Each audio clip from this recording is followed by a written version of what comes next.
I lived my life in my 20s like I wouldn't see 30. And now that I'm in my 50s, my buddy's like, hey, remember those checks you wrote? Yeah, insufficient funds, my friend. If you're a new DM or storyteller, don't be afraid. We'll see how something got broken. We'll talk about how to fix it with a rule so that it limits what things can do. And then I immediately create a trait that helps kind of skirt that. And so I leaned back on the horse and this piece of wood is sticking out of me. Everybody thought that I got impaled and it was great for the show. No.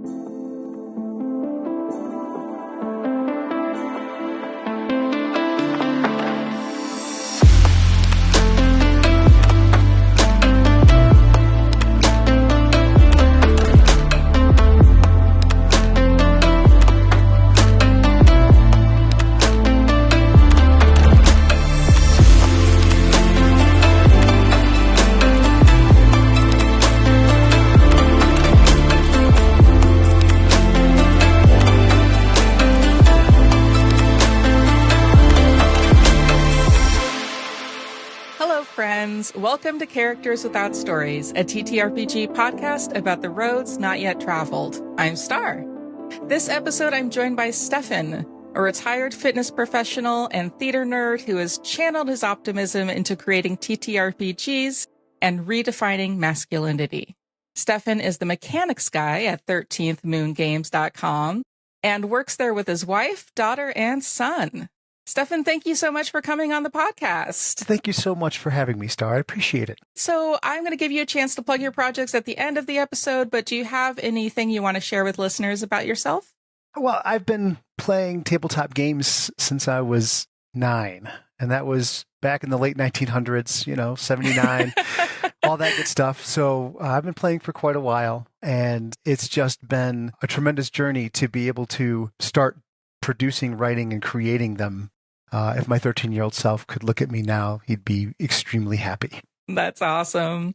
So where did you get started with TTRPGs? Did you start with D&D like a lot of people? Or I did. It was the red and blue boxed basic and expert set. It was a birthday party in a friend's basement over the weekend. I played that and was hooked immediately, started that, and then never looked back. When did you start getting into other TTRPGs besides D&D? I would say toward the end of high school. I had a couple of friends, which is amazing that I'm still chatting with them. In fact, I chatted with them this morning on Discord, that I started learning about them through them being very proactive about trying things other than D&D. And it was pretty cool. Things like Gamma World, things like Boot Hill, Champions, stuff like that. I'm so glad you found your way and that you're making your own games now. That's amazing. Thanks. So, Stephan, who are you bringing to the table today? Oh, today I am bringing Lance, also known as Lancelot. He is a martial artist from the world of Coven and Crucible, which is set in modern-day Chicago.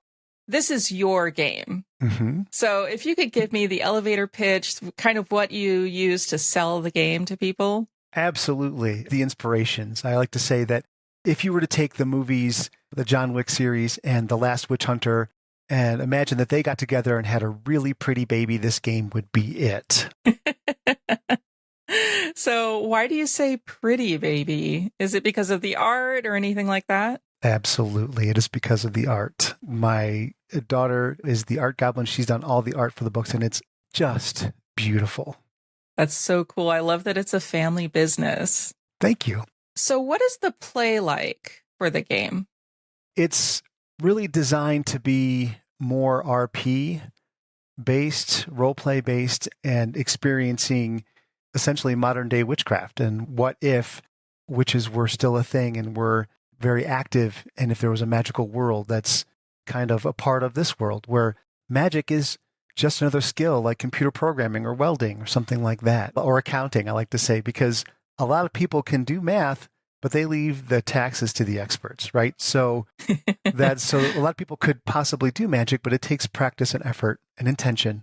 So they leave that to the experts. That's really cool. I love it when there's a modern world and there's a magical system either set beneath it and kind of hidden or kind of set on top and just like, this is normal. Everybody is used to witches and things like that in the world. Why did you decide to make a modern game like that rather than setting it in more of a traditional fantasy? Well, And here's where we break into the job descriptions of this, because I'm the mechanics guy. I wrote the mechanics for the game and how to get things from the role play through the action, make it gritty and fun, and then get them quickly back to the role play. My wife, she's the one that came to me and proposed this. And so she did a lot of the world building, and she wanted, and I agreed, that we wanted to set it in something that we're all familiar with, we can recognize and acknowledge, and like, okay, this would be really, really fun in this setting. And we wanted to stay close to our inspirations, like the movies. So that was the main motivation. She came to me at Thanksgiving a few years ago and said, would you like to take our relationship to the next level? And I, having no concept of whatsoever what she was asking, immediately said yes, because that's what I do. And then she said, well, I want to make a game for you. And so then we started making it originally something for me to play, because I'm the forever DM. And then here we are. We decided to take it, publish it. It's been a rocky road, but we are starting on that uphill climb again of being a bit more successful than we were last month and the month before. In Coven and Crucible, what is character building like? I like to say that you want to make a specialist, that there is no such thing as min-maxing, because there's no possible way to be good at everything. When you make a character, you come with a concept very much like, I'm going to play a hitter, I'm going to play a hacker, I'm going to play a thief, I'm going to play a protector, a hexer, an alchemist, a forger, something like that. You come with a concept, and then the idea is to come with a concept because it's not intended for individual play. It's intended for group play where you're part of a team or a circle of witches. And so you come with that in mind, and then we go from there to the system of you have attributes, you have skills, you have sub-skills, and you have traits, and you define all those things. Those are the things that define your character. And then hopefully after maybe 20 minutes to half an hour, you have a character ready to go that you're really super excited about. So does the game use something like playbooks, for example, like in Apocalypse World, or is there more like classes like D&D? Or there's no classes. Everything is free form for the most part. The biggest choices that you need to make are if you belong to a house and if you belong to the Coven. Houses are groups of witches that are of like mind and like goals, and they'll have rules and things to ascribe to, kind of like choosing a group to belong with. But then there's the Coven. The Coven is like a corporation. It's a group of witches that is run by a board of directors and a CEO that will help witches who belong to them, their members, help intervene on legal matters, help give them support, training, things like that. As long as you're a member of the Coven, you're good. If you're an independent witch, well, the Coven doesn't really step in much at all. Are witches in this world persecuted or feared or anything like that? That's a really good thing that we're exploring in the playtest now. We've been playtesting for over 2 years. Yes, there are groups that are antagonistic toward witches, like the witch hunters, the unseen, and those are threats to characters. But for the most part, the average person walking down the street would not recognize a witch unless they were a Merlin by a sight. You wouldn't even know that a witch is sitting next to you, and a lot of magic isn't obvious. Your character is named Lancelot. I'm assuming that you took inspiration from the Round Table, because where else are you going to get that name? Right. Why was that your inspiration for the name?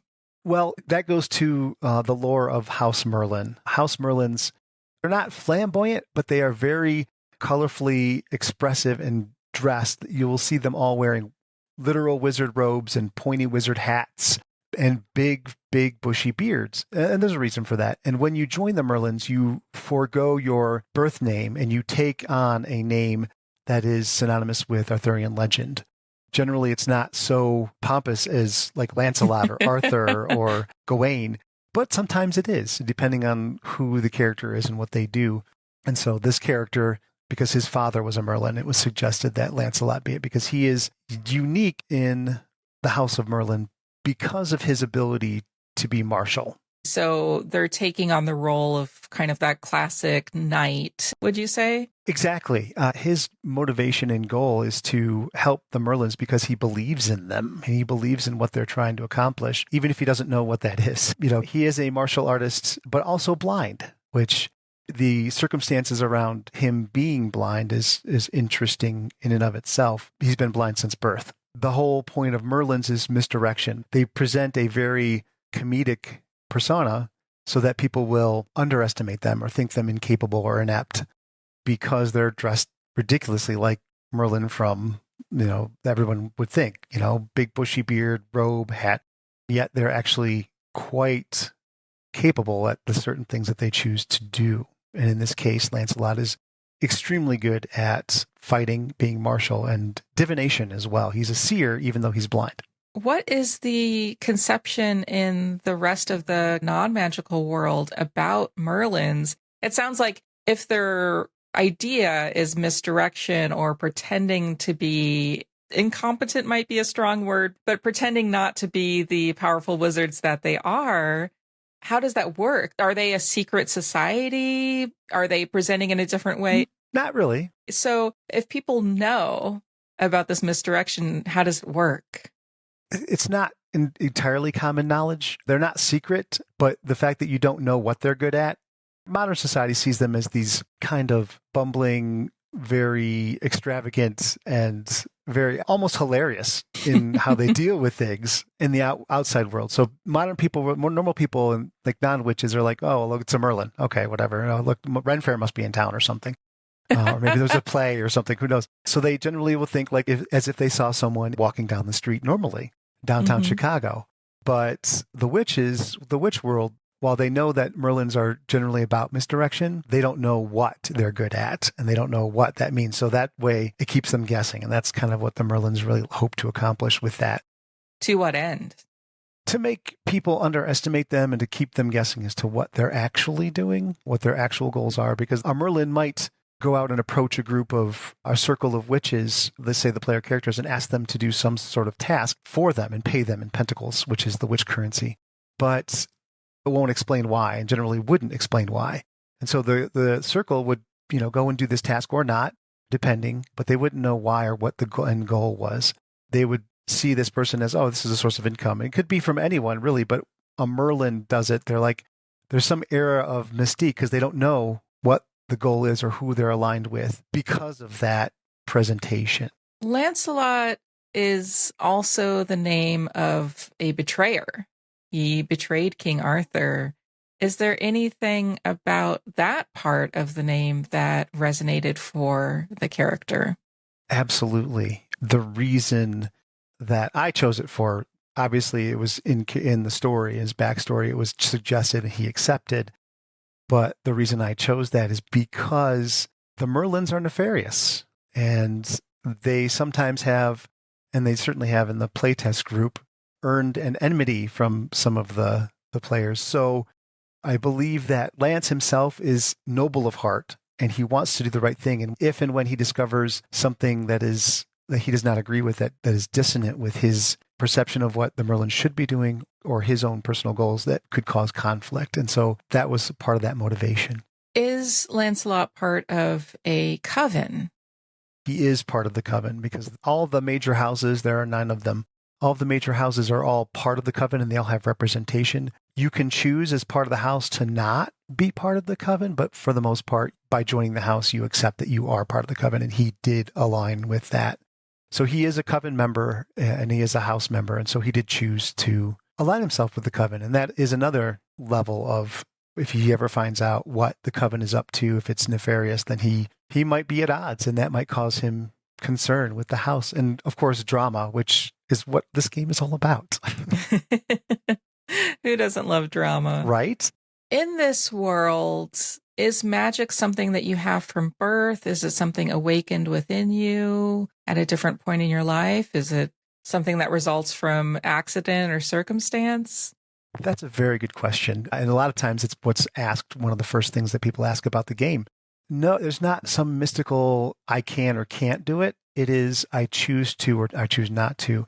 It's a skill. Everyone has the potential because everyone has a magic attribute. Whether or not you choose to develop that or choose to explore that option, and to what degree is up to the person creating that. There are people in our playtest that aren't spellcasters or aren't witches at all. But there's no mystical origin of whether or not you can and can't do magic. It's whether or not you choose to.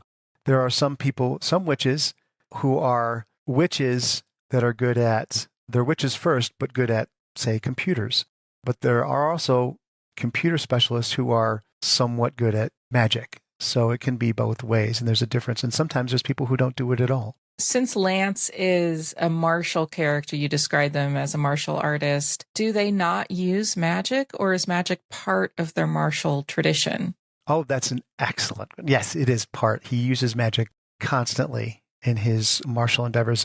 Being a diviner, there is potential for him to be able to sense, using divination, what's about to happen with his opponents and in the combat itself. And so he can then use that to his advantage in the next round of combat. With blind fighting, which is an actual sub-skill, that's what he uses on his daily basis, just to be aware of his surroundings. But you can then use magic to enhance that, so he has an awareness that is a bit more than what a normal seeing person can accomplish. Was he motivated to learn these magical skills, the divining, the blind fighting, to overcome the blindness, or was it a completely separate motivation? Absolutely, to overcome the blindness and to be able to use his blindness to his advantage. What got him started on that path? Did he start at a young age? Was there an awakening moment, or a moment where he made a decision? Yes, there was a moment in time in his childhood where he attended school normally. He hadn't been practicing magic, so he didn't have those skills, but he did have the natural aptitude for it. And so things would develop as normal, because magic is about intention. There aren't spell slots and there aren't spells. So he didn't learn to cast a spell. It's that he concentrated on something and it happened for him. He put his intention forth. When he was in grade school, he was in third grade and someone in second grade was getting picked on, and people left him alone, only because nobody would want to pick on the blind kid, which is whatever. But there was a second grader who was being picked on, and he stepped in, and in that moment realized that he might have overstepped his case, but he knew he had to do something because this poor kid was getting bullied. And so he stepped in, and then he wanted to help protect this kid, manifested that intention as a form of protection, in that he would step in and block any kind of pushing or shoving. And he did, and he ended up helping that kid, and then that kid became a friend of his throughout grade school, and that's how he started. And then when he approached his father about this, his father said, okay, I think it's about time we get you into this avenue. Introduced him to a monastery that was local that helped him, train him in martial arts. And then, or I say monastery, I should say dojo, and then got him on that path. His father was supportive of his desire to learn magic. Was his father also skilled in magic? Oh, yes. His father was a Merlin also. And Merlins aren't allowed to marry. Once you enter the Merlin house, you're not allowed to marry. So Lance was born, obviously, from a relationship that wasn't formed from marriage. His mother was an independent witch and his father was a Merlin. And so his father was very supportive of that. And his mother was obviously more than supportive, just very caring and compassionate. He had a great childhood once he started establishing a sort of protective stance on anyone that was being picked on or bullied. He didn't have that traumatic childhood other than navigating through a world that he couldn't see with his eyes. Is it more of a technical thing about the marriage? They're still together, but not married. They were never married, and it was more of a, this is a thing that happens and you are expected to support this as a Merlin. Merlins are very big about personal responsibility and repercussions of actions. So he was obligated, but he was also, his dad was a caring person and not a cold, heartless person. So he did, take care of that. There was no marriage, and they are still in communication, but they aren't together anymore because they're not allowed to be. Once the news about that came out, the Merlins were like, look, you either have to leave the Merlins and marry this woman if that's what she wants, or you need to step away from that. And that's why he took the other option. But they still communicate and they're still on good terms. It's not at all chaotic at all. You mentioned that the Merlins may have nefarious purposes. How involved is his father in those nefarious purposes? Is there also that conflict within his father? His father took the name Alder, like an alder tree, which is a bit also pompous, but he is, and I say nefarious, he is involved with some things that perhaps Lance would be opposed to. One of the major goals of the Merlins is to reconstruct Camelot, find it, reconstruct it, and to resurrect Merlin, essentially. So they do a lot of things in order to accomplish those that might be frowned upon in polite society. They use a lot of coffin nails, which are materia magica. They do a lot of ritual summoning of ghosts and things that also may not look well upon the people who do so. They divine, which divination can be absolutely a breach of privacy and trust to find information. And they enlist the aids of circles so they don't get fingered for doing a crime when this other circle goes and like steals a grimoire or notebook or something. What is the aim of resurrecting Merlin? What do they hope to accomplish by doing that? By resurrecting Merlin, they hope to help facilitate the either discovery or the reconstruction of Camelot. Camelot is this beautiful, safe place that is like the ideal place. And so they really, really want to bring that back, because not only is it a goal that they want to take a part of, but also then it kind of establishes their hierarchy in the witch world. Like, look, Merlin, we're House Merlin. This is Merlin. He existed, and now we have created this space. This is something that you have to acknowledge and respect. Why did you make the decision to play a blind character? I like to push the stereotype. Like, when I say stereotypes, I mean like a common stereotype, like you choose a fighter or a tanker or something like that. And so I will push that envelope to the furthest I can possibly get while still maintaining that idea. For example, one of the other characters I play is a tank, a big heavy hitter, but he is around in a pink I Am Knuff t-shirt, tie-dye. He is extremely supportive, and he does all the things that tough guys don't do. Like, he'll cry, he'll talk about, did I say something wrong? He's very conscious about stepping on toes and about a lot of my personal goals in redefining masculinity. He shows emotions, he makes certain that other emotions and other people are taken into account, other people that are not like himself, right? So it's very much along the lines of how Lance is blind, but he is also not what a normal blind person would be like. From my limited experience, I have some friends that I draw on, but I think the reason I do that is because I want to draw attention to it, and I want to draw attention to how things can be perceived for individuals who are not like ourselves, people who may not be as mobile, or people who are struggling with transition, people who are not able to see, able to hear, things like that. I think just to bring that to light, because yes, we can overcome that with magic in this world, but are we aware that is an issue in the first place? So that's why I do that. You said that one of your goals personally is to redefine masculinity. Does Lance do that in any way? Absolutely. He does that through allowing to accept that he feels a certain way and that other people maybe feel a certain way. And he helps promote the expression of emotion rather than the tamping down of emotion or closing themselves off to experiencing it. Very much about the flow of things. Lance is also very much about respect and respecting those that are not like him or don't look like him, don't sound like him, don't talk like him. So he does a lot of that through standing up for them. If he encounters something, he will stand up and intervene. Not that he feels like they can't do it themselves, but by doing so, it shows other people who may see this that, hey, he did this thing and that's cool, so maybe I can do it too. Or at very least, I know that somebody is standing up for me. Maybe that I feel like I am protected. Something like that.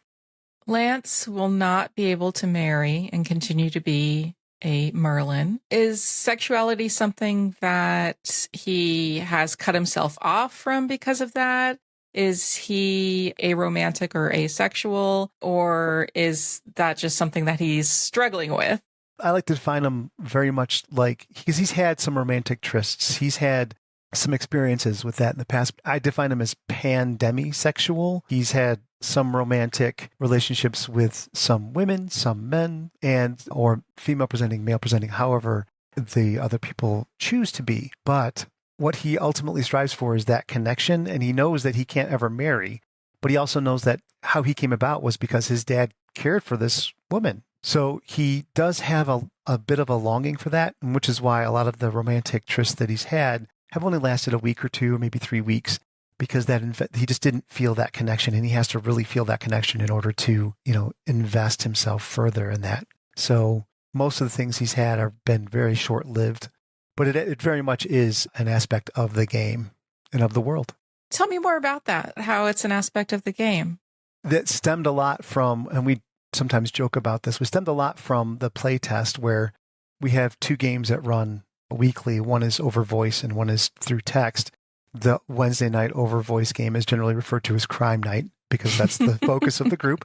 And then the Friday night is generally referred to as Thirsty Witch Night because it is all of this thing. And it's wonderful because there was this recent thing that happened at the playtest where a character was playing as a trans woman as a character, and she was been struggling through the transition and trying to find a way to, as a character, through magic and through learning some of the supernatural traits, eventually assisted her with being able to learn the supernatural trait of shape change.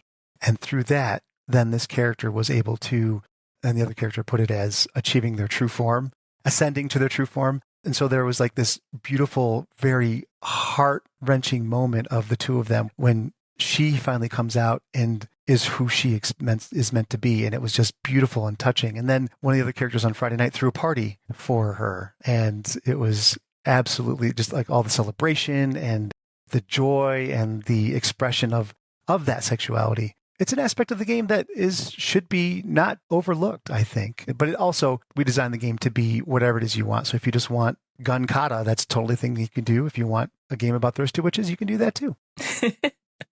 Wonderful. It's nice to have all of those things available to you, even if they're not necessarily mechanically built into the system. I mean, I think of games like Thirsty Sword Lesbians, where there are mechanical rules that go along with your relationships with each other.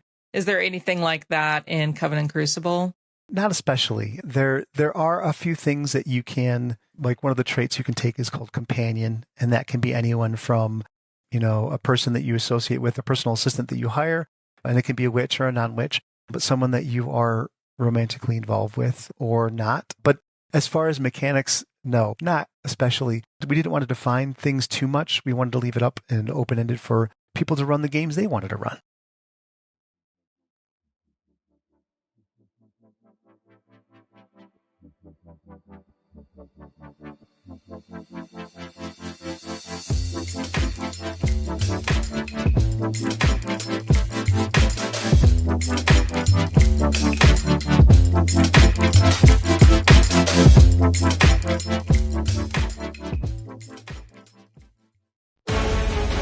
Are you looking for an actual play podcast with young, hot role players, disciplined professional voice actors, and wholesome content?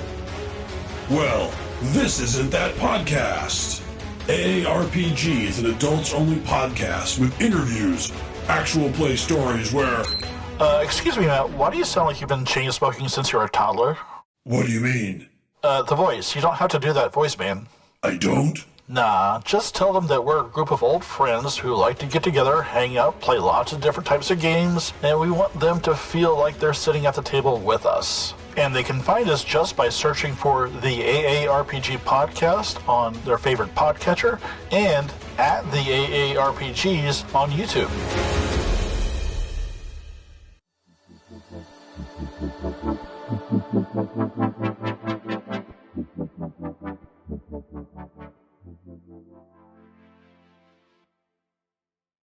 As a game designer, creating a character in your own system, what is that experience like? Oh, at first it was fun, like just super fun to explore the different ways I could try to break the system because that was my goal at the beginning. But the more we created this and the more we worked on it, and the more I play tested things, it just became really just a wonderful experience. And I get excited about making new characters for this game because I want to see what else I can do with certain things. And it also came to the point where people would ask me to help them with their character to make them broken. They say broken, but I'm like, they're not broken. They're just very, very good at what they do. And it became like not a surprise when broached with a task that the character I helped design was good at, they were exceptionally good at it. Right. Obviously, designing the system, you have system mastery. It's a little different from, for example, if you were to start out playing D&D, trying to build a character, and you don't yet have the mastery to create a character that can break the game. I have somebody in my game, my D&D game, who is a bardlock, and constantly frustrating to me because of that system mastery. So it must be an interesting experience to have so much system mastery and then to go in and create characters that you are, because you're playtesting, are intentionally trying to test those boundaries. Oh, absolutely. And I completely understand the frustration. And it's rough because it can lead to, not really good feelings or being unfulfilled with a game, because a new DM is oftentimes daunted by a player who has that mastery, and it's a challenge. Also, the same as, a new player coming in, not experiencing the system at all, hears these stories of what these characters can do, and they want to do the same things or similar things. They want to have stories about them. And so it's a challenge. I get that. And I sympathize with all those. And if you're a new DM or storyteller, don't be afraid. Make mistakes. You can do it. It's going to be awesome. Tell your story. Tell your character stories. It's great.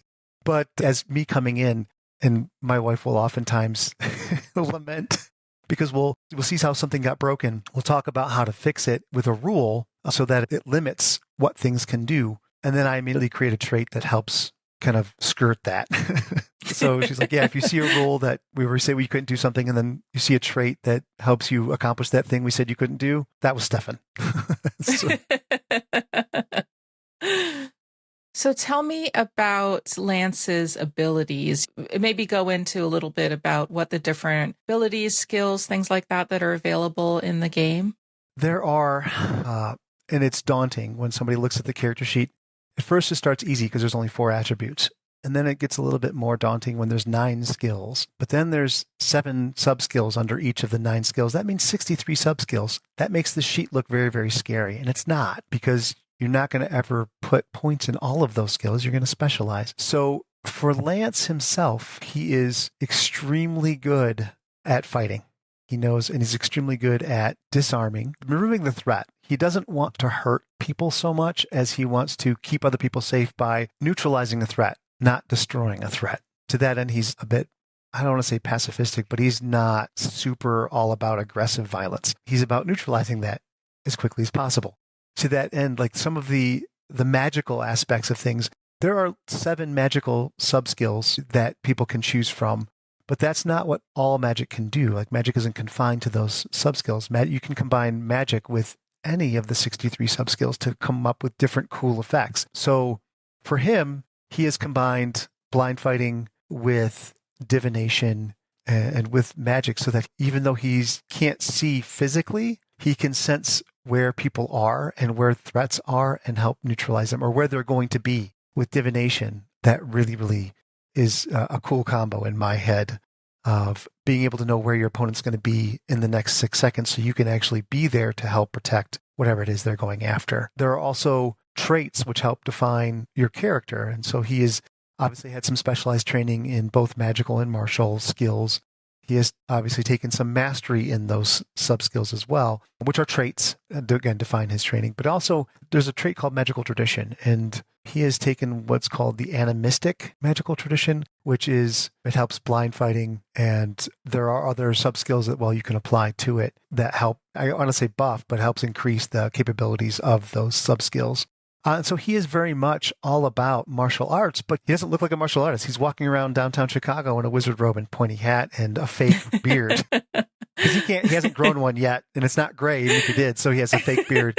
So he understands how comical it may appear, but again, he's much more about that. Everything is not what it appears. Don't always trust your eyes.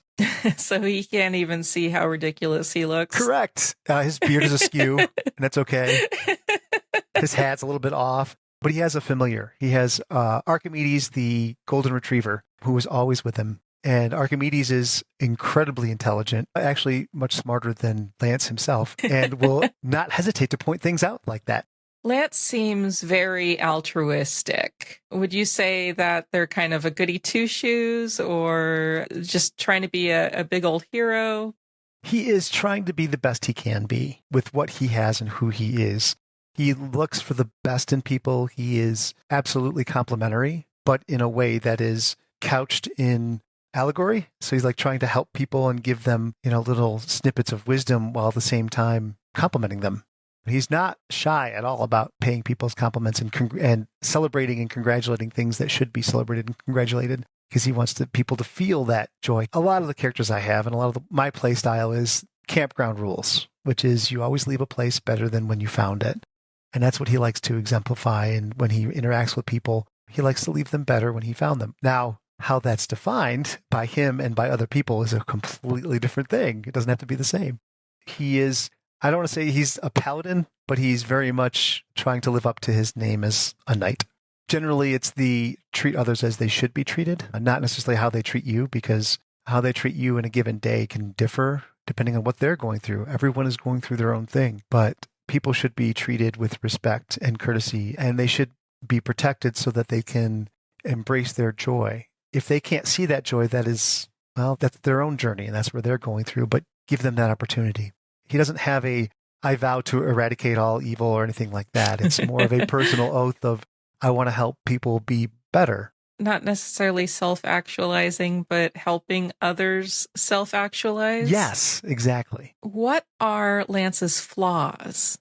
He can insert himself in situations where he may not be welcome. In the effort to do good, he may make things much, much worse, because as much as he would like to help change people for the better, a few moments in time in a day is not going to change a lifelong pattern. And interjecting himself in a situation that might be volatile or could have turned violent or was violent in the past and could turn violent again may not be as helpful as he thinks. So being nosy, I guess, interjecting when he shouldn't interject and not having that sensor yet. He's only 22. He's still young. He doesn't have that breadth of experience where he knows whether or not to get involved. Right now it's, I'm getting involved. And then in retrospect, maybe I shouldn't have gotten involved in that. Maybe I should have waited and maybe I should have asked permission, things like that. So he is very much in the exploratory, I need to experience these things, or I need to develop these things, or I need to try to help, but he doesn't quite have that experience of when to do so yet. You said he's nosy, and you talked earlier about divination being a magic skill that some people frown upon because there's a little bit of boundary crossing there. Is that something that Lance has done before? Inadvertently, he has done something like that before in the backstory, not because I've not actually got a chance to play him yet, but in the backstory, he has done that and he's learned his lesson there. He uses it mainly for helping where his eyes fail, mainly in combat and mainly to discover the potential of things. In our game, divining the past is relatively easy depending on who you're divining. If you're divining a person, then you have to overcome their magic resistance. If you're divining the future, it's incredibly difficult. And there's a larger challenge there because the future is based on events as they happen now. One small thing can change that. And so trying to divine the future is much more of a challenge. And so he does so sparingly. He doesn't advertise himself as an oracle or a seer, but he does use it in combat rather regularly. What is backstory building like for Coven and Crucible? It's completely up to what the player wants to do, as much or as little as you like. There are no set mechanics like how D&D has backgrounds. There aren't things like that, but based on what house you choose and what path you choose for your character, very much states what your character has done up until that point. So background, we have players that come up with a paragraph. We have players that come up with several pages. And then it's all about if the ST wants to incorporate or if the player wants the ST to incorporate that into story or into plot. That's then a discussion between the player and the storyteller. And we've seen where that's happened, although maybe not to the player's happiness, but backstories can often be tragic, but it absolutely can be incorporated. It just depends on the player, I think, and how much you want to be invested and how much you want your character to be invested or not. Where do you fall on the spectrum of backstory? Are you a complex and deep backstory person or a very light backstory person?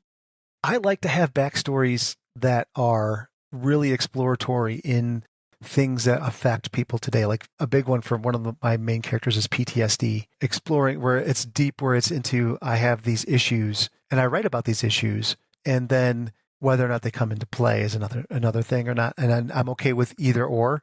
I generally, unless if there's something that I'm not comfortable with, which is there's very little, then I say this is what I'm not comfortable with. But for the most part, contributing that to the backstory and then contributing it to the ST, I'd say I'm more of a depth backstory person. I like to have characters that have a good concept of where they were, but I also like to see where they're going to go. And where they're going to go could be completely different than where I'd imagined them when I wrote the backstory, which is awesome. I love it. What got you started making this character? What was the kernel that you built the character from? Was it just choosing an option because you're playtesting, or was it something more inspirational?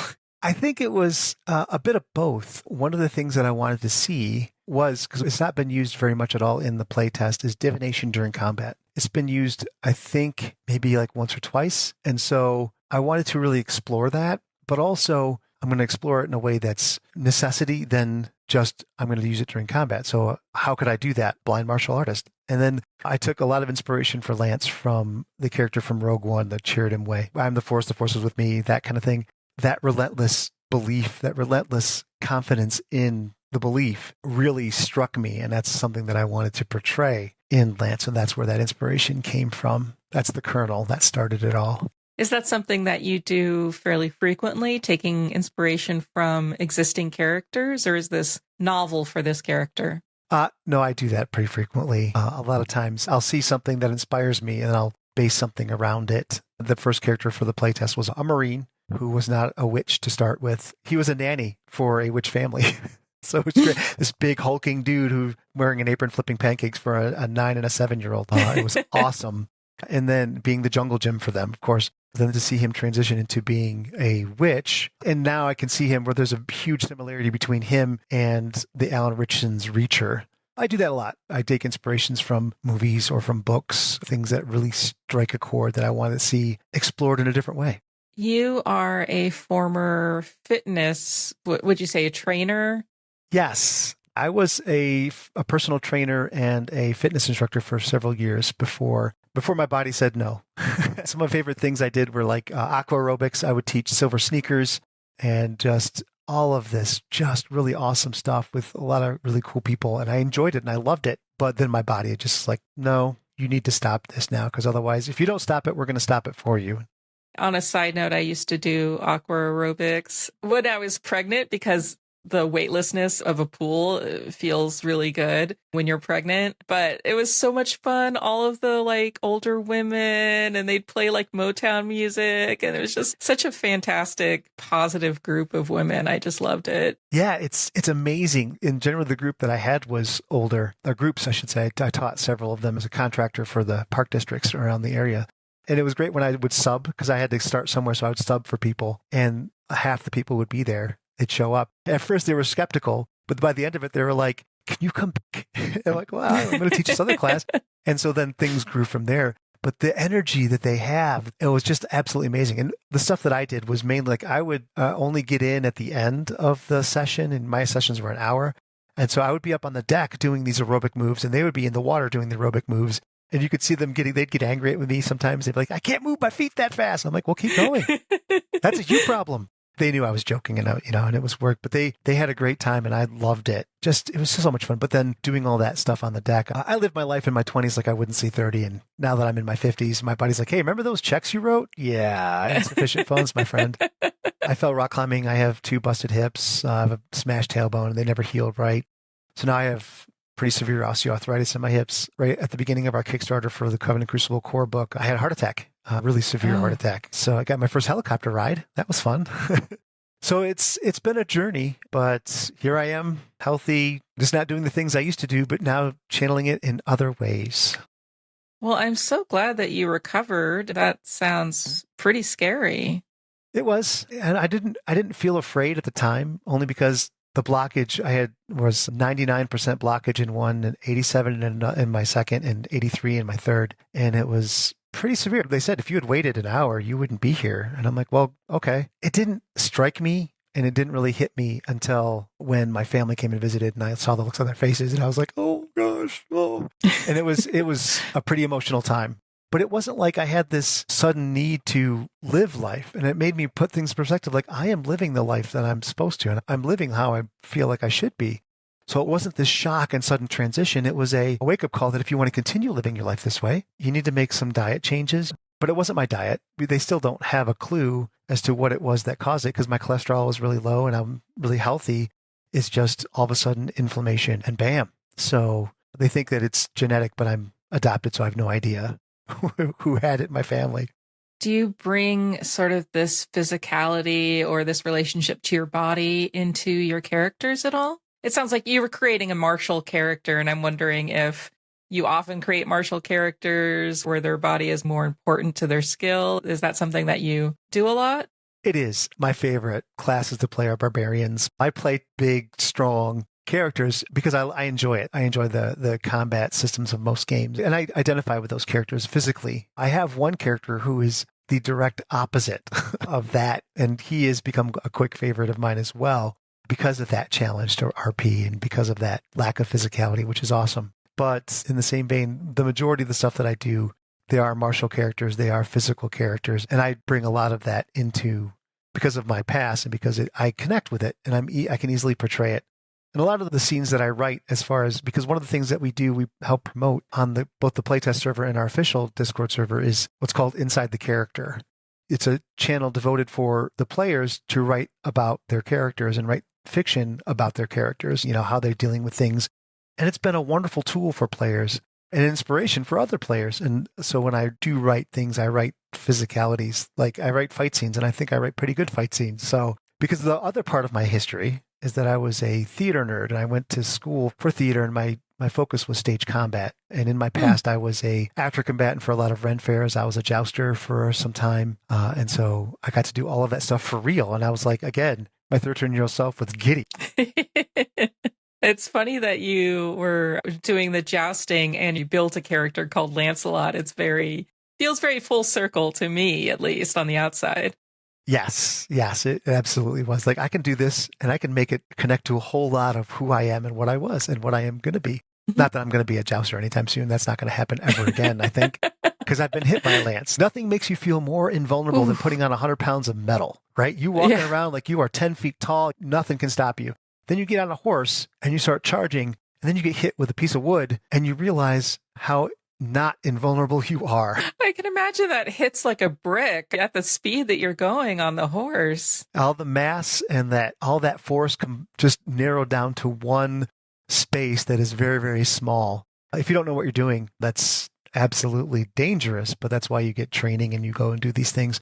But yeah, it is jarring. Absolutely jarring. We had one show where the lance reflected up off of the belly of my armor and hit my pauldron, and the tip got wedged where it was riveted to the shoulder. And so it ended up bending and breaking right next to my head. And It was a little scary, but the piece got wedged there and it stuck.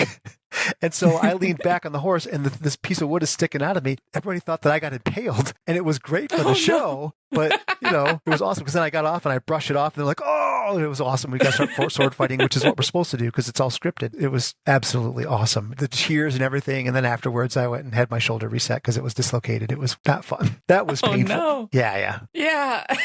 That sounds terrible. It's a testament to your theater experience, I guess, that you were able to keep that show going on. A lot of times when things happen on stage that you don't expect, it's a challenge because there's different thoughts of acting. And if you're really, really invested in this character and you're in that moment, something happens and you maybe not even realize it until after it's happened. Like when that happened to me, I didn't think of, the show must go on. I thought, I'm going to get off this horse. I'm going to brush this off. And then I'm going to continue this scene. And then when I'm done, I'm going to go off stage and I'm going to take off this armor. And I mean, that's the thought process because it didn't hurt so much at the time. Again, I've abused my body when I was in my 20s and up to 30s. And it's, I would not recommend the path that I walked. I try to help my children, the people I talk to avoid that path. I can't make them not, but I can guide them and I can say, look, you can't walk like you think you could when you're older by doing this thing you're doing now. But then I think that wouldn't have changed my mind in the moment. Why would I change their mind now? So I get it. Shut up, old man. Right? What do you know? Exactly. Get off my lawn. Did you also do acting training when you were in theater school? Mm-hmm. I went to Kent State University, got a bachelor's degree, and started pursuing my graduate degree in theater. How does that come into play with your role playing? Comedic timing. You find stuff that really connects with the other players. And then I'm all about helping. I'm not big on the spotlight. A lot of the characters and a lot of times players will defer, I've discovered, to the character I'm portraying because I wrote the game. But I want to help bring other players into the spotlight. And so a lot of the things that I do are supportive in that nature. To a point, my character is still their character, and they're still going to react how they react. But if I can do something that helps bring them into the light, then Absolutely, because improv is about yes and a lot of the stuff I did at the Ren Fairs was all improv interactive theater, and it was just so much fun to see someone who wanted to engage with you as a patron and not. So you go and you engage with them, and then you have this really great thing that everybody else sees, and before you know it, they're playing along and they're having a great time. And then at the end of the day, they're going to go home and tell their family, I had the greatest time at Ren Fair. This person did this thing and it was great. So if I can help do that with other players, some of these players from the playtest server I played with for years at LARP and like my old days at the MES and things, that we've always had this really great comedic chemistry. And so we play off each other.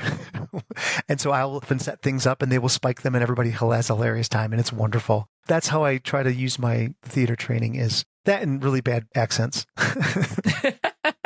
It's so important as a player, especially when you have a little bit more experience role playing and maybe there's a new player at the table, to find ways to draw those players out and to initiate things that will help them reveal their character or just have some input in the scene. How do you do that?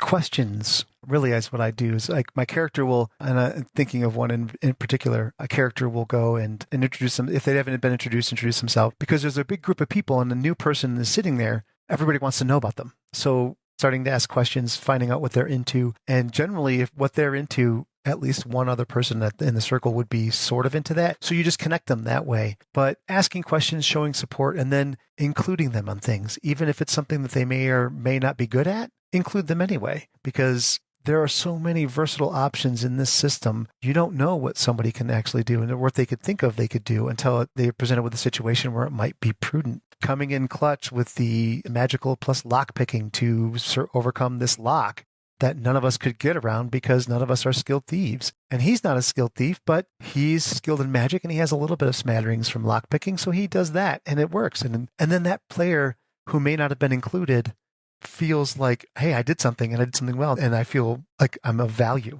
which is, I find a lot of players really want to contribute or really want to be a part of it because they want their characters to be something worthwhile with the party or the group or the circle in the case of Coven and Crucible. So that's what I try to do without, of course, making it super, super obvious. Because you want it to flow naturally. You don't want to say, oh, come on, let's do this thing. And then they're like, what am I doing here? I actually set up something in my game where we occasionally, especially at times where we're kind of at a break in the story or it's a transition from one part of the story to another, where I have the characters actually in advance come up with a question and then we draw a card essentially and they ask that question to the table. There's nothing organic about it, but we try to make it organic in the actual role play. So I think, especially with players who are maybe struggling to get drawn out of that shell, and there's not a lot of people at the table who are skilled in doing that with other players, it's nice to even build it in very intentionally and say, we're going to do this thing. And I think at least for my table, it's been great to make that a thing that we do intentionally. That is awesome. That is absolutely amazing. I guess it does make it very clear. I'm blessed with the amount of people that are very open at the table, the playtest table, which is part of why we chose them. But also I'm very lucky in that people are inclusive. And maybe I take for granted sometimes that I can do these things that maybe some other tables don't have access to that. I think that's a great resolution on how to do that and how to get people out of those shells and out of those, what they normally would do. Lance, how well do you deal with pain? Pain. It is a wonderful, wonderful teacher.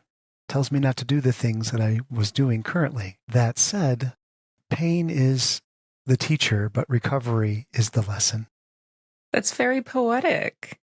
I love that. Thank you.